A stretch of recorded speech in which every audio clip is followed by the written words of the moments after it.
Hello, everyone, and welcome to The List. I'm your host, Ryan, and joining me, as always, my lovely co host, Katie. Hi. Thanks for joining us as we waste our time finding bucket list items so you don't have to. We're continuing our countdown of IMDb's top 100 films of all time, and we are currently on number 94. That's confirmed, 94. Wuthering Heights, based on the novel by Emily Bronte. Over the years, there have been many renditions of this film, but the film that made the list is the 1939 version directed by William Wyler and stars Laurence Olivier. So, Wuthering Heights is our first love story, but it's actually a tragic love story about Heathcliff and Kathy. Heathcliff was adopted by Kathy's dad when they were young kids. They grew up together and developed a deep affection for each other, but unfortunately, due to their circumstances, they never could find a way to be together. The story's kind of about how Kathy hastily chooses a life of comfort with someone else, driving Heathcliff away for several years only for him to come back and ironically be very wealthy and able to take care of her. Yeah, great. Have you ever read the No. novel? Mm-mm. Yeah, me either. I I've read a attempted lot as a of, kid, but yeah. it didn't hold my attention. I was way too young. Just like with movies, a lot of books are meant for a season of your life. And I can see how reading Wuthering Heights before adulthood, before your like prefrontal cortex is all the way formed, would be a bad idea. Yeah. um, Plus, it was written, I think, in the 1800s, so it was a lot of old English. yeah, which I don't mind. I've read a lot of classics. So I don't mind it now, but as a 13-year-old, forget about it. Yeah, for Yeah. sure. I get into the circle sometimes with books and movies like this. I'm like, I want to read the book first before I watch the movie, and then I just never do either. So that's kind of what happened with this is I never got around to doing either of them. But from what I've seen online since we've watched the movie, they're very different. So, Well, that's what I was wondering, whether this movie actually followed the lines of the novel or if it was its own interpretation. So you're saying you yeah. think it's its own interpretation. From what I see, it's only like the first half of the movie is the movie Oh, is only the first half of the book. Like it's not even the full story. So I don't know that really? that's true. That's just what I've seen in a couple of things that I've seen since I've Googled. So Gotcha. Well, this film is actually 84 years old, older than do we Yankee say it Doodle is? Dandy. Yeah, I was going to say, is it older than Yankee Doodle It is. Dandy? It is. Yankee Yeah. Doodle Dandy was 81 years old. This is 84 years old. That's a whole person's life. And That's crazy. yeah, That's how that's old that is. A human being. That's some a people, human it's being old. more than their life, right? Yeah. And I'm so glad to finally get a movie like this. Yeah. You were really glad at the end. Yeah, I mean, I hate to I'm not You gonna are. You're spoil it, but spoiling it. You're spoiling it. I really enjoyed this movie a lot. It was really good, really, really Yeah. good. So just to remind you guys before, because it sounds like we're getting straight into it. Before we do, I'll remind you guys how we judge our movies. We judge based on 4 categories: cinematography, story, acting, and wow factor. And you seem to be very like you have a lot of strong feelings about it. So I'm gonna defer to you and let's start with Don't I get feel like swayed by let's me. Don't get swayed. I feel like let's start with cinematography. So let's go. Let's talk about Wuthering Heights, which is how you have to say it for the rest of the time. You and your accents. Wuthering Heights. Let's talk about the cinematography. The cinematography. So for this film to be older than Yankee Doodle Dandy, it doesn't seem that way because the No, it's cinematography was on such a higher level than Yankee Doodle Dandy for me. Like yeah, it Yankee Doodle was. Dandy was straight up just get everything all in one scene. This was like looking, taking character perspectives into place. It had the big, panoramic scenes where you look out on the moors, and you know the party scenes where everybody's dancing, but then you have all these little more intimate looks where the characters are looking back and forth at each other, and different camera angles and things like that. And the score on this movie is so good. Do you So put that it in with goes, cinematography? I don't know where Yeah, else to put that's it. I don't know fine. where Go else to put ahead. it. Go for it. But it goes so well with the movie.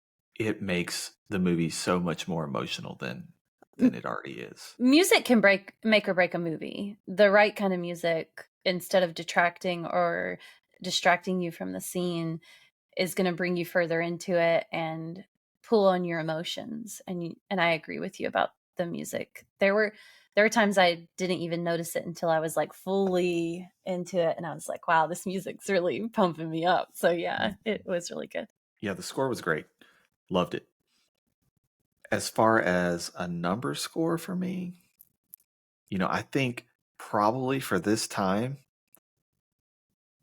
the cinematography was probably a little bit groundbreaking for this age and time. I feel like I see this stuff used nowadays all the time. And so it probably really set the tone for a lot of movies to come, because it's unlike other movies that we've seen in this era. So I think for me, cinematography is going to be up there. It's going to be like 8.5 probably. Wow. Yeah. If I take into if I think if I take in the score along with it, It it's eight pushes and a it half. up for you? If I Okay. don't take into account the score, maybe about 7.5. Okay, that's probably more where I'm sitting too. I'm gonna say I'm probably a 6.5 or a 7, though, actually. Um, I know that if you're into film, or if you know a whole lot about film, or if you've probably taken like one class in college, you realize which movies are groundbreaking, but I'm not watching from that perspective. I can't judge that way because I don't know what's groundbreaking and what's not. All I can tell you is, as a layperson who's just watching a movie, nothing about the cinematography felt incredible to me. It was just kind of like above average, an above average looking film. My viewing experience, there was nothing taking away from my viewing experience. There was, even though it was in black and white, it was still beautiful and clear and well done. So unfortunately, unlike with Taxi Driver, where I knew I was watching something, even as a layperson with no any idea or education on film, I knew I was watching something that was unique and incredible. With this movie, it just wasn't like that for me. So I would probably give it a 6.5 or a 7, in that it was pretty, and uh, even though it was black and white, and that there was never a time where I was anything took away from the viewing experience for me when it came to cinematography. So just average, maybe a little above average. Okay. I mean, I think that's a fair assessment. I don't think there's anything like super artsy like Taxi Driver was, or North by Northwest, Yeah. but I just think it was just pretty Yeah. solid technique from what we've seen from other films I did close love to the that score too, time. though. The score should probably push it up for me a little bit. It was really good. It was Yeah.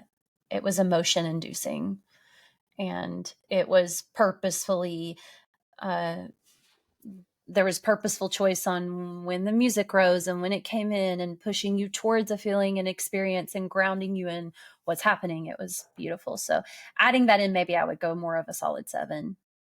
But yeah, that's about it for me on the cinematography. What do you think about the acting? I'm like purposely holding off on the story because I know it's going to be a rave review from you.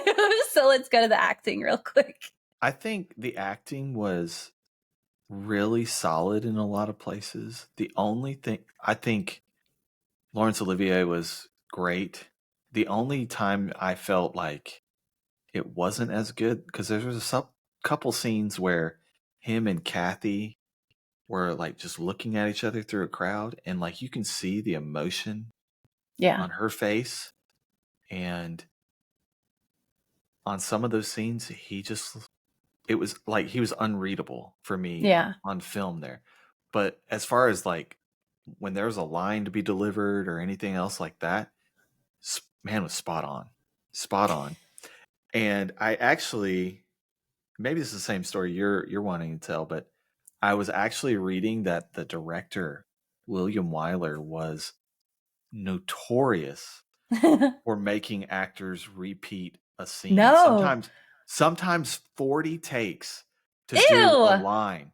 No, I And had no idea. yeah, so and Laurence Olivier, I don't know if you know a lot about him. I mean, he's this Nothing. world-renowned stage actor, right? Yeah. He's one of the greatest actors to No, I ever had no idea. set foot on a stage. He won an Academy Award for Henry VIII. I think it was Henry VIII. But I mean, anything from Shakespeare to I don't know, you name it, he's played it, right? Yeah. And supposedly he was asked to do a line so many times that he's like, I did it this way, I did it that way, I said it this way. I mean, how do you want me to do it? And William Wyler said, I want you to do it better. And but supposedly, he said it was, even though William Wyler was so demanding, that it later helped him so Yeah, much in his I film bet. career because he learned so much doing those takes over and over and over again. I bet. But I thought that was a really funny That's story. funny. That's really funny. Yeah.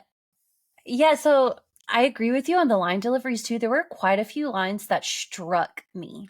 They The said them and writing. I was just can we put that in with story or acting? Let's decide now what you want to do.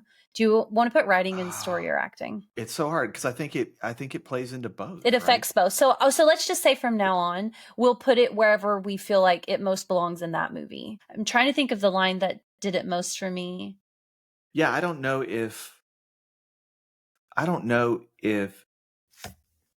the writing was taken directly from Emily Bronte's novel or if it was completely new writing. I don't know, but yes, there are some beautiful lines of, like I said, I don't know any other way to describe it except poetry. There's a When line in she there. says, sorry. There's a line in there where, you know, one of the most striking ones where Kathy's talking and she's like, I know what you're going to say. I know what she's you're going to like, I say. am, like, basically that they're Yeah. soulmates and she Yeah. knows it. She's like, She I am says, Heathcliff, the other half of whatever me. his soul is made of, mine is the Hmm. same. Yeah. And it's the way that they said things. Not only you give somebody a line and they say, whatever his soul is made of, mine is the same. And you're like, okay, wow, that's kind of profound. But it's the way she was like, whatever, like, you know And what the I mean? The delivery. The passion delivery. in the delivery is like she believed it with every inch of her soul, what she was saying. She believed it and got that And him too. across. And Him yeah, too. He had several lines. he telling her, do whatever you want to do, haunt me, whatever you want to do, just don't leave me in this abyss. Oh my goodness. It was so redeeming to me because I wanted to slap Kathy half the time. And so that's another testament to the acting is when you want to hit somebody that bad. It's like Umbridge. Everybody talks about how much you hate Umbridge, and that's a testament to her acting. The same for Kathy because I wanted to throttle her so many times. And I just think the acting was phenomenal. The delivery of the lines was outstanding. And obviously, the writing was beyond impeccable. Like, especially as a writer, you learn to recognize what is innate talent that's been sharpened to precision to become just the best that can exist. And that's what there was in this movie was top tier, cream of the crop. The writing was fantastic and the acting was incredible. I would give the acting a 9 for everyone involved, but especially he was so broody. He was very good at brooding, and she was very good at being a spoiled brat. Yeah. They were very good at their characters. They almost just seemed to be them. I'll raise you 9.1. Oh my goodness. You're going to go over. No, the acting was amazing. It was great. Very, Yeah. very good. Very good. Well, let's move on to story then. I love the story. Yeah. It is so good. Like, I really want to. I downloaded the book on Audible to start listening to it because I thought the story was so good. It's super emotional, very thought provoking. I think it talks about things like, you know, overcoming class because this guy came from, he was literally an orphan on the streets of London. Her father, who was wealthy, picked him up, brought him into his own home, raised him like a son, and she knew in her heart that she wanted to be with him, but was so, I really, I guess I would say she caught up in the superficial things of life that she kind of paid the price for it later on. They both kind of did. They both did. Yeah. And so it's a beautiful story. It's somewhat tragic and somewhat not tragic at the same time, but there's a lot of tragedy in it as well.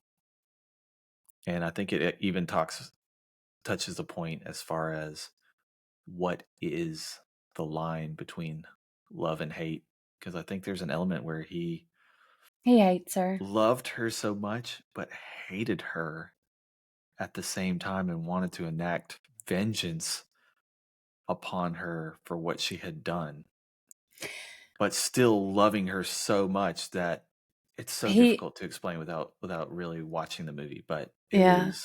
it's a really good story. Do you know what it reminds me of? What's that? The Count of Monte Cristo. It's got Count of Monte Cristo vibes to me.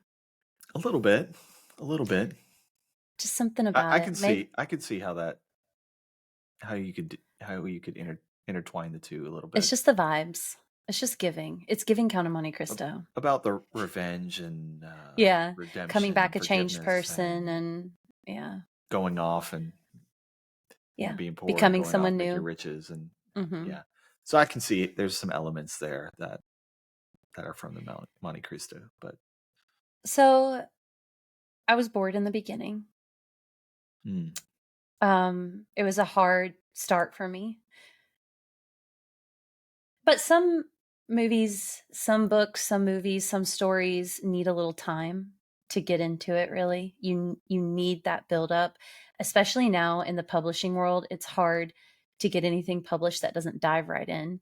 A lot of authors I know were talking about how they have to write their books differently now because you can't go 2 chapters to get to the inciting incident. It has to happen within the first 2 pages now.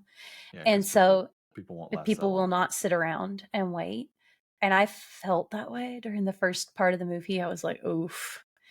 About a fourth of the way in, I was good. I was sufficiently engaged where I wasn't going anywhere. A fourth, Um, really? yeah, it took me a little bit. By the last 15 minutes of the movie, had an earthquake erupted around me with lava creeping towards our home, I would not have torn my eyes away from that screen. So the story is impeccable.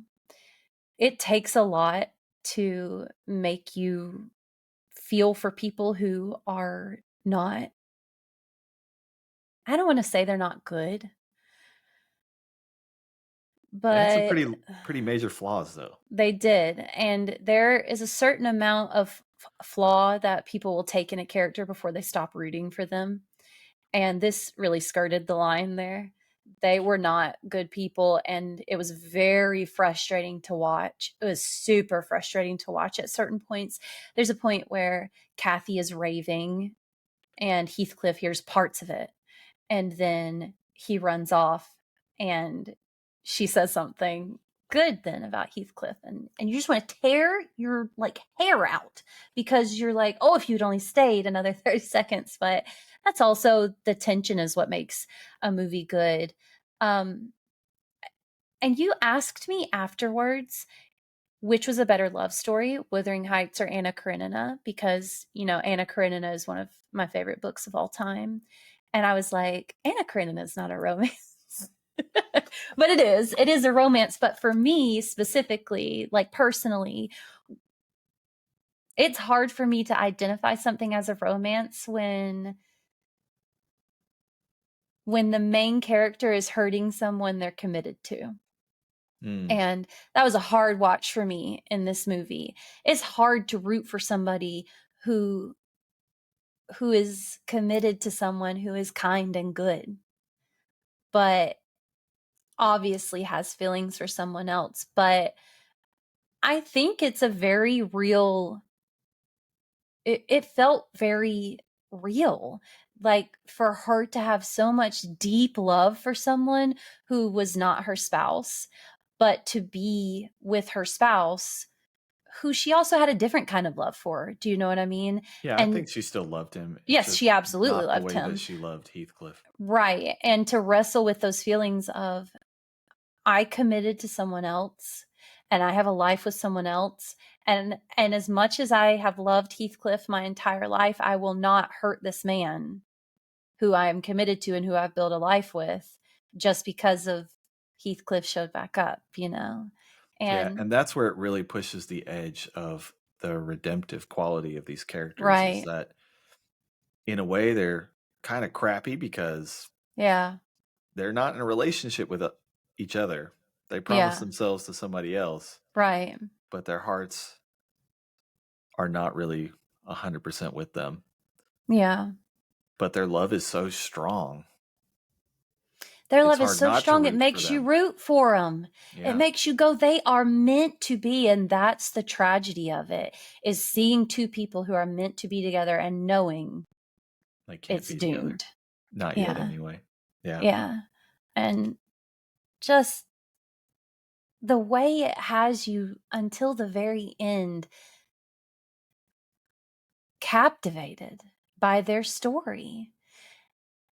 And it's easy to write a love story about two people who maybe have like outside conflicts of your ex-girlfriend is jealous or you have a kid and I don't know if I want kids. Those are easy love stories to write with a little bit of conflict, but to successfully write a story about two people who are deeply in love and deeply flawed and wholly committed to other people, that's a hard thing to write, and it was written well and it was done well. And um also, did you hate Heathcliff a little bit for the way he went so ballistic?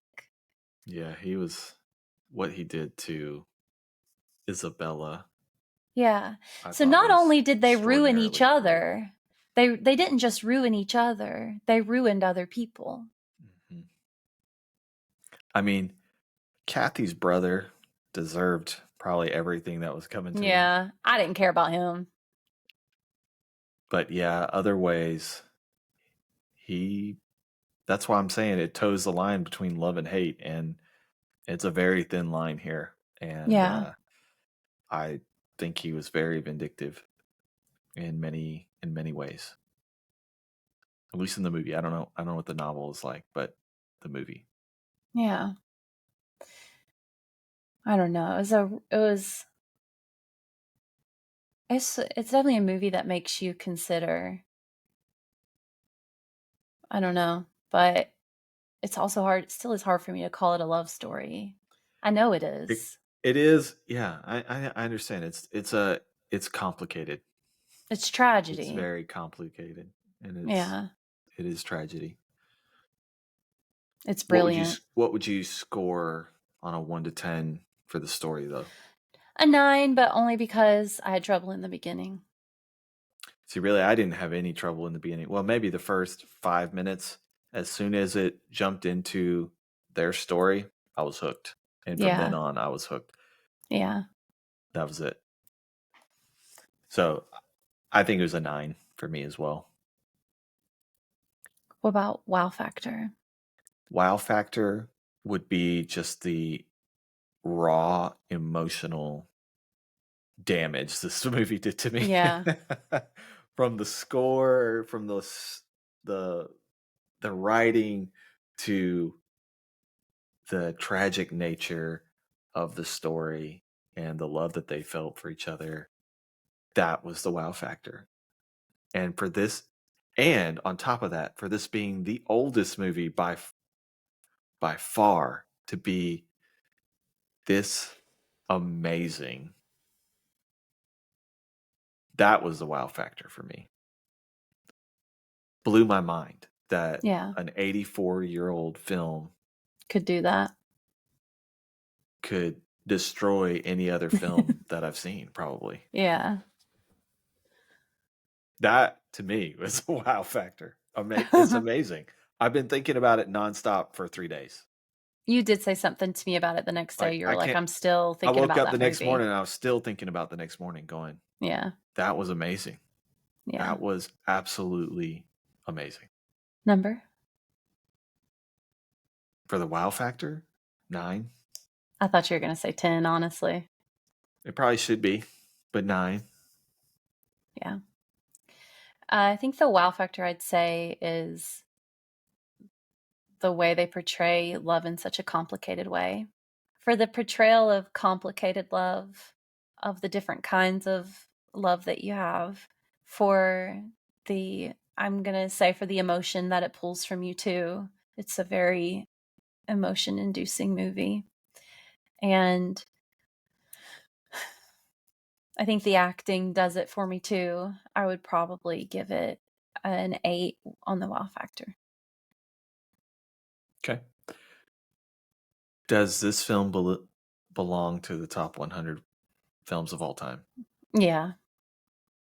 100% for Yeah, me. but isn't that such a hard answer though? Because does it belong because it's a wonderful film or does it belong because it's a wonderful story? And what's the difference between the two? Yes, for both. Yeah. 100%. 100% for me. I recommend this movie for everybody. Yeah. I think it is a bucket list movie. Finally. I was getting really frustrated with some of the films because I was like, these are good movies, but like they're not bucket list worthy. Yeah. This is a bucket list movie. And I'm so happy I've seen it.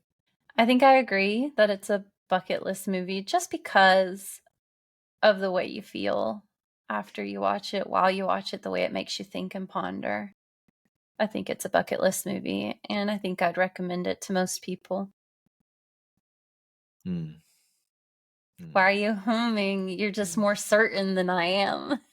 Okay. You're converted, and I'm still Let's rate it because pondering. I have a feeling we're going to have one of those moments coming up pretty soon. Go ahead. I You want to want see me what to go first? Well, that's you okay because rate I it know first. I I know don't where you're want you gonna to be put it. swayed. Do You're not you? gonna sway me. Yeah. Okay. Well, because I actually don't know where I'm gonna put it. I need to think about it for a second. Okay. So I will say this: I do know it's better than North by Northwest and Yankee Doodle Dandy and Taxi Driver, and it's better than Rear Window. Where I start to have trouble is Rebel Without a Cause and Third Man. But I do think I'm going to put it above Rebel Without a Cause. And I'm leaving Third Man at the top. And I'm going to put it in Really? my second place. Yeah. You think Third Man is better than this movie? Do I think Third Man is better than this movie? Or did I enjoy Third Man as a whole better than this movie? Like, enjoyment wise, like, it is a whole bunch of things for me. It isn't just, is this technically a better movie? It's, is it personally on my top 10? Yes. Is it personally my number one from what we've watched? No, I still think Third Man was more enjoyable, was better overall. But you also know I changed my mind at the flip of a hat. I was just looking at the order and I was like, I'd switch some of these around if I could, I think. Okay. Here's my screen. Are you able to see it? Yeah, I gotcha. Okay. So currently on my number 1, I have Rebel Without a Cause, followed by number 2, Rear Window. Number 3, Yankee Doodle Dandy. Number 4, North by Northwest. Number 5, The Third Man. Number 6, Taxi Driver. I agree. These movies belong down here. And I actually, as much as I raved about Rebel Without a Cause, I actually, and think it still is a fantastic movie.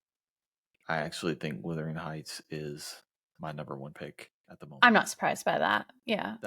That's how good of a movie it was to me. We don't talk about the movies after we've seen them, but we've been married for a really long time, and I just knew based off of your body language and your reaction how you felt about this movie, and I knew that was coming. Yeah, I after finishing, I was like, man, is this better than Rebel Without a Cause? And I had to tell Really? myself, yeah, Yeah. it is.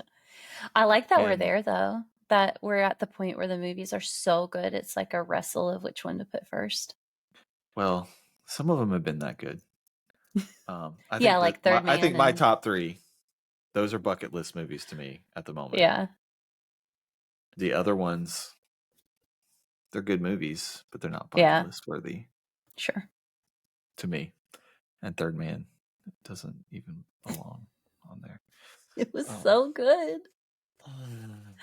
Thank you. I don't know what's with you. Me either.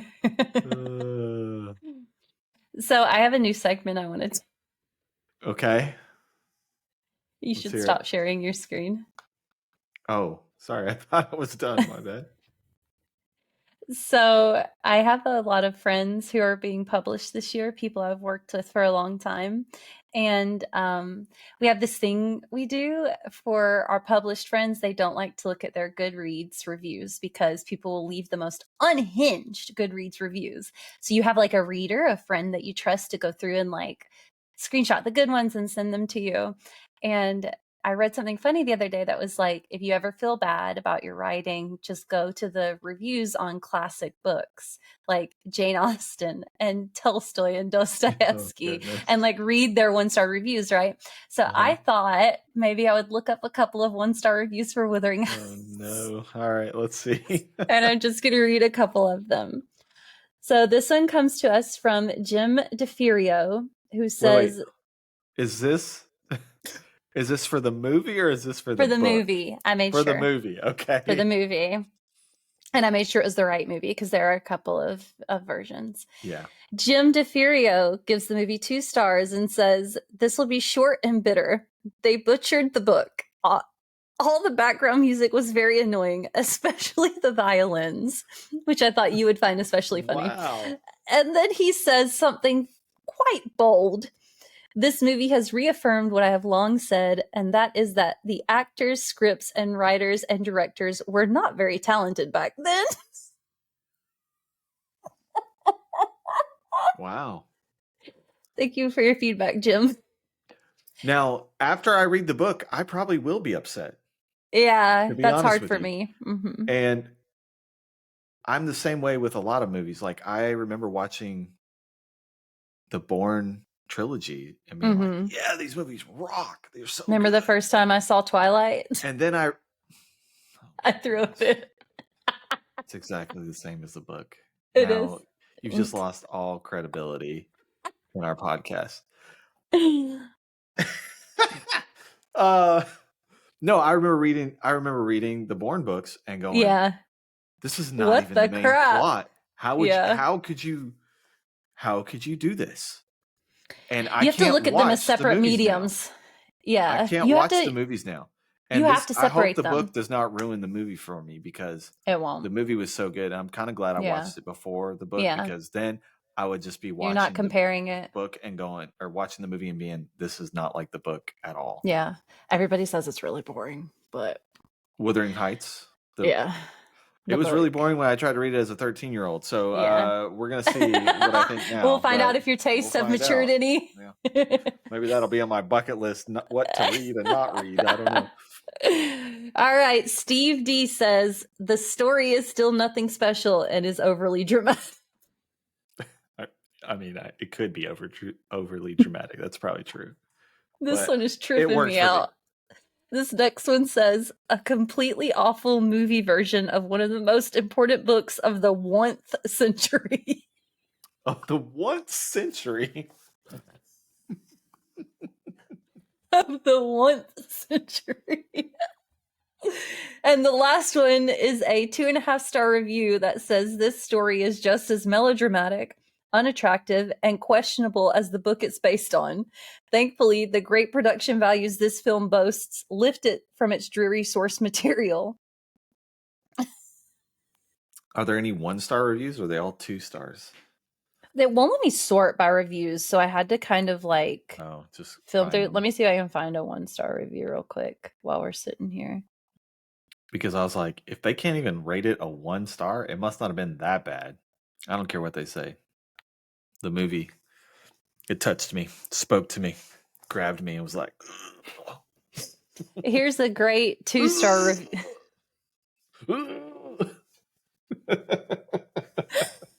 Here's a fantastic 2-star review that says, my favorite romance film is 1939's Gone with the Wind. Like, okay, Betty, thank you. So you rate Wuthering Heights a 2 because you like Gone with the Wind better. No. That's awesome. Good for you. Is Romeo and Juliet better? No. Absolutely it is. Romeo and Juliet is definitely better love story. Than Wuthering Heights? Mm-hmm. Have you read Romeo and Juliet? Yeah. When? How old were you? In high school. Should read it again. Yeah, I think that's it. All right. I will say, just a little spoiler before we close out. I did want to say that I think that this story might haunt me the way that Heathcliff begged Kathy to haunt him. It's a haunting story. I think it sticks with you. It sticks to your bones. I think your rating for it is going to haunt you as well. It's not a bad rating. I gave it 2nd place. The fact that it's still above Third Man to me blows my mind, but to each their own. To each their own. Who's to say who's right? Who is to say who's right is the listeners of this podcast. You can go and vote on the last episode to say who's right and who's not. I'd like to thank our listeners for voting for me on the last one. There was 1 vote and you voted for yourself. Well, I was right. You were wrong. Oh, gosh. Anyway. Well, thank you guys for listening. We had a great time talking with you about Wuthering Heights. We can't wait to talk with you next week about... Nobody's going to watch that movie when you say it that way. I'm just preparing them for how they sound. Wuthering Heights. Wuthering Heights. Next week we are watching... next week we're watching The Maltese Falcon with Humphrey Bogart. Slay. Which I hear is it's another amazing. film noir. I believe it is a film noir. We'll see you guys then. Can't wait to chat with you about the movies. Let us know if you've listened to any of them and if you would add them to your bucket list. See you next week. Bye. I'm Ryan. I'm Katie. I already said bye.